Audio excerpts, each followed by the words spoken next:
Un cimetière flambant neuf à la sortie de Pyongyang. Des milliers de personnes endimanchées ont parcouru plusieurs kilomètres à pied pour assister à son inauguration. C'est le jeune dirigeant nord-coréen lui-même qui mène la cérémonie. Kim Jong-un salue ainsi la mémoire des héros qui ont libéré la patrie. La Corée du Nord considère que ce conflit s'est soldé par sa victoire totale. Les autorités ne donnent pas de statistiques concernant le nombre de morts, mais les experts évoquent plusieurs centaines de milliers de victimes rien qu'au sein de l'armée. Aucune famille n'a été épargnée.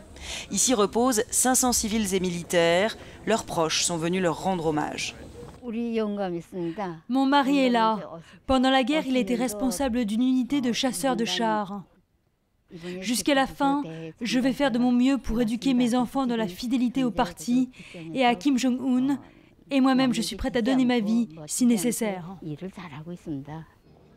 Dans Pyongyang même, c'est le musée de la guerre victorieuse de libération de la patrie qui vient d'être refait à neuf. Ici, c'est la version nord-coréenne de l'histoire qui est exposée, ou comment Kim Il-sung, fondateur et président éternel du pays, est parvenu à repousser l'ennemi américain, ses marionnettes sud-coréennes et ses États vassaux. Le président éternel Kim Il-sung a immédiatement lancé une contre-offensive lorsque le Sud nous a attaqués. Grâce à sa sagesse et à sa stratégie, il nous a menés à la victoire.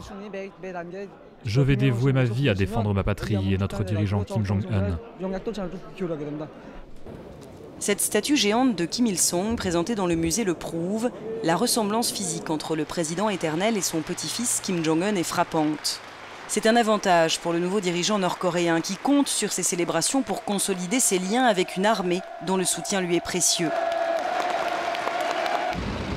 Dans la traditionnelle parade militaire qui marque le jour de la victoire, les hélicoptères ont porté des banderoles à son nom. Une manière pour l'armée de marquer sa loyauté envers lui.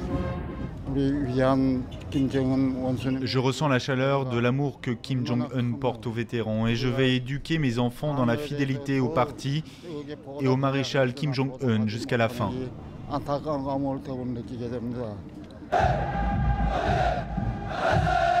La parade s'est achevée par le défilé de centaines de milliers de civils, une manifestation populaire savamment orchestrée pour laquelle une large partie des 3 millions d'habitants de Pyongyang avait été mobilisée. Dans la chaleur humide de l'été coréen, ils ont salué leurs dirigeants au cri de longue vie à Kim Jong-un. C'est la première fois que je participe à cette parade et c'est aussi la première fois que j'ai eu la chance de voir Kim Jong-un. Je vais raconter à mes enfants à quel point je suis fière de cela. C'est merveilleux.